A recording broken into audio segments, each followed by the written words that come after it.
For the first time in his life, Rocky didn't care about getting wet. Not if it meant finding Marshall. I'd even let him spray me with his water cannons every day if it means seeing him again. When the storm was too much for any of them to handle, Ryder had ordered all pups back to the lookout, much to their disagreement. They all wanted to find Marshall, especially in this storm. Nevertheless, he gave an order and they obeyed. It had shocked them all when Chase told Ryder to pretty much forget it and took off on his own. The very same Chase that always drilled them every day into obeying Ryder's every command. Now they had both Marshall, Chase, and even Skye to worry about. As it appeared, she decided to follow him. Rocky wondered if she did it because she wanted to find Marshall, or because of her feelings for the police pup. Everyone in Adventure Bay knew that Chase and Skye had a thing for each other, but neither of them had the courage to admit it. Still, if there were any two pups who could find Marshall, it was them.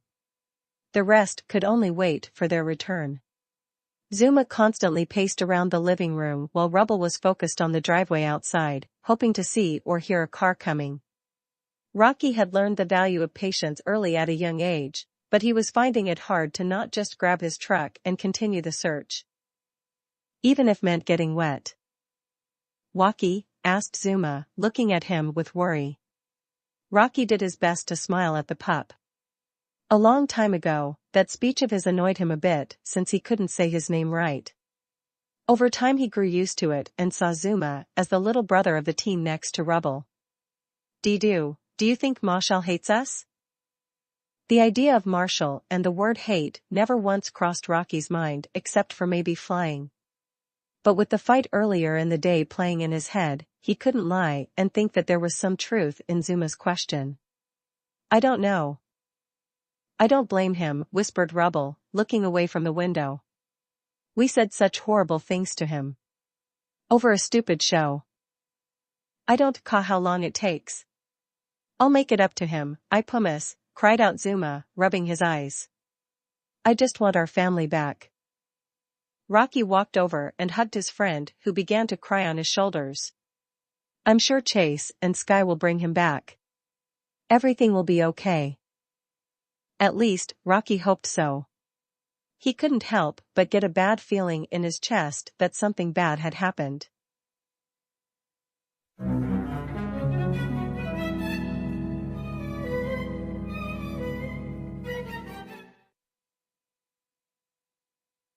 Chase's war cry echoed across the cave like a demon unleashing its rage.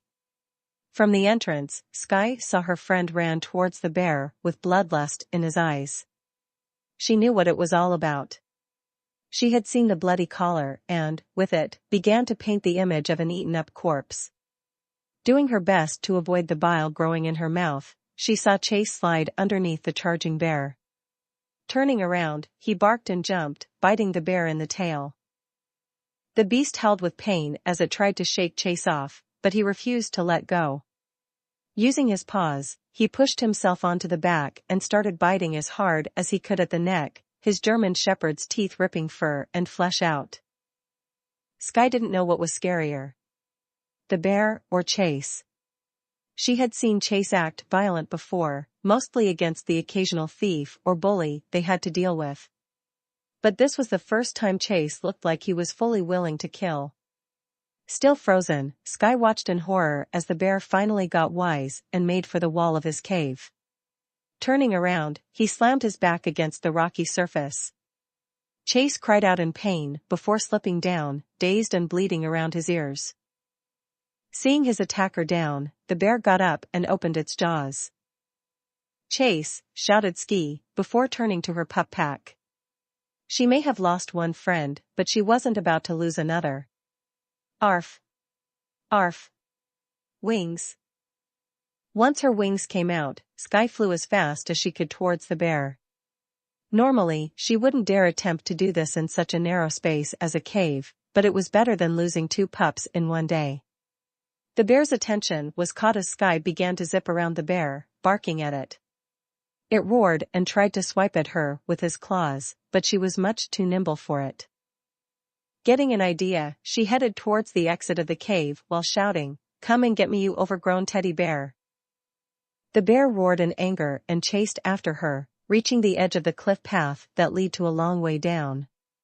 Sky took to the air even higher as the bear continued to roar at her. "Hey!" shouted a voice, catching the bear's attention. It turned around and saw Chase, back on his four paws, growling at the bear. "Bark! Net!" His net launcher emerged from the pup pack and fired, the net wrapping around the muzzle and face of the bear. Blinded and unable to roar, it leaned on its hind legs in confusion while swiping in the air. "This is for my brother, you murderer!" shouted Chase as he charged forward. With a loud cry, he tackled the bear right in the chest. Sky watched with bated breath as the force of the blow pushed the bear off the edge of the cliff, hurling it into the dark chasm below. Sky didn't stop watching the falling bear until she could see it no more and turned away, trying not to visualize the gory fate. Instead, she focused on Chase, who looked at the location of where the bear fell while taking deep breaths. He then quickly turned back into the cave. Landing back on the ground, Sky retracted her wings and headed forward, eyeing a large puddle of blood that smelled just like. "No, no, please." Sky rushed in, but paused upon seeing a sight that shattered her heart. Chase held Marshall's blood-covered collar that was starting to mix with the tears that were falling from his eyes. Slowly, he looked up at Sky with a pleading face. "Please tell me." "Tell you what?" asked Sky, who started to feel her own waterworks coming out. "Tell me this is a dream, tell me this isn't real, and that when I wake up Marshall will be in his doghouse, washing it, and then tripping on his hose and spraying Rocky again. And we all just laugh, because that's Marshall being Marshall," whispered Chase, as he lowered his head. "Please, Sky, tell me he's not dead." Sky slowly walked over to Chase and nuzzled him, holding him closer to her as she felt the collar between both their chests. "Chase. I'm so sorry. I'm so sorry." She closed her eyes as she felt him breath heavier and heavier, hyperventilating worse with each breath. Until at last, he unleashed it all in a painful scream. "Oyeg." Chase fell to the floor, cradling the collar as he openly bawled. Mud, tears, and rain decorated his defeated face as he screamed, "He promised. He promised. Oh. Marshall. Marshall. Please don't leave me. I'm sorry. I'm sorry for everything. You're not an annoyance, you're my brother. Don't leave like Dad did. Please. I love you. Please. I love you. Please, please, please. Marshall, please." Never before had Chase looked so broken in the eyes of Sky. The once strong and capable leader that she always admired, even before her feeling for him, left her speechless. It was like looking at a little newborn, alone and scared in a world of nothing but darkness. His sorrowful cries rang even in Sky's soul as she lay her head over his and cried with him. Nothing, she said, could heal this. She wasn't sure if anything could heal this. Marshall, her comrade, her friend, was gone forever and nothing would ever be the same. Paw Patrol would never be the same. "I need to call Ryder," whisper Sky, figuring he and the rest of the pups deserved to hear the news. Chase didn't say anything, he just whimpered. Pressing her communicator tag, she called for her owner. "Sky? Thank goodness. What happened? Are you and Chase safe?" cried out Ryder on the other end. "Our Ryder," whispered Sky, trying to find the words. "Sky? And Marshall's dead." Another cry exited Chase as Sky winced. The other line was quiet as Sky waited. "Aryys sure? Is there a body?" asked Ryder, his voice cracked. "We found his collar, and his blood, in a bear's cave," said Sky, trying to not imagine the grim final moments of the Dalmatian's short life. All she could hope was that he didn't suffer long and was at peace. There was a long silence, only broken up by Chase's crying. Finally, Ryder said, "Are you safe?" "We are. When the storm ends, come home." "Ryder. I'm sorry. It's all our fault, if we hadn't." "Sky, just don't blame yourselves, please." Sky swore that before the call ended, she heard a heartbroken cry. Ryder looked at the pup pad in his hands as tears from his eyes dripped down on the screen. Marshall was gone. One of his pups was gone. He failed. He failed Marshall and the rest of the team. A part of him wanted to throw his pup pad to the floor, head downstairs, and scream at the others for what they had done. It was their fault Marshall ran away. It was their fault he died. It was their fault they couldn't save him. But as much as Ryder wanted to do that, he couldn't. He loved his pups. All of them were important, even when they made a mistake. They never meant to have Marshall leave on purpose, nor did they want him dead. He saw the regret in their eyes, and this new news would destroy them. He never would wish this on anyone, to lose someone that they cared about so much. He didn't even know what he was going to tell Blaze and Misty. They trusted him to look after Marshall, but he let them down. He let their only son die. Not in the face of duty, but in the cold and harsh forest where he had been devoured by a bear. Ryder knew there was always danger when he steered Paw Patrol. His father even lost 3 different pups in rescue rovers before replacing them. Ryder swore that would never happen with Paw Patrol, but that promise was now broken. They were more than a team, they were a family.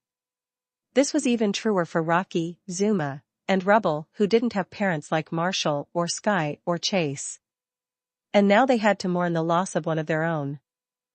Sky sounded all broken up, but he could also hear the whimpering cries of Chase. Marshall had been one of the key rocks for the police pup after Trigger had died in the line of duty. And now that he had lost another important figure in his life, what was that going to do to Chase mentally? He didn't know how the other pups would take it. Still, it was best to tell them now, as delaying would help no one. Taking the elevator down, Ryder watched as all zoomed towards him with anticipation. "Did they find him?" asked Zuma. "Is he okay?" asked Rocky. He looked at all 3 of them while clenching his fist. He knew once he told them the truth, nothing would ever be the same for all of them again. "I'm sorry, pups, but we found Marshall's tag with a lot of blood on it, in a bear's cave." Their eyes widened with horror. "Because of this, Marshall has been declared deceased." "No," shouted Rubble as he ran away, right outside. Ryder knew where he was going. Whenever Rubble got upset, he locked himself in his doghouse and refused to come out. He didn't blame Rubble. In fact, Ryder himself wanted to lock himself in his room and just cry. I can't believe it," muttered Rocky, tears in his eyes. "Not Marshall. Tell me they at least found his body." Ryder shook his head as Rocky began to weep. Marshall. I'm so sorry. I don't know if you can hear me up there, but I am so sorry." "Www. whispered Zuma, whose lip as trembling as his eyes began to water. You said he'd be all right." Rocky shook his head and looked at Zuma. I'm sorry. It's not fair, screamed Zuma as he dived into Rocky's arms. "Wawawa. Marshall." Ryder turned away. He just went back to elevator and rode it all the way up. He could still hear Zuma's wails. He couldn't do this. He needed help. He turned on his pup pad and called for his father. A few rings later, he saw his dad ready to greet him, but showed concern when he saw his son crying. "Ryder? What happened?" Dad," whimpered Ryder as he fell to his knees. I lost a friend."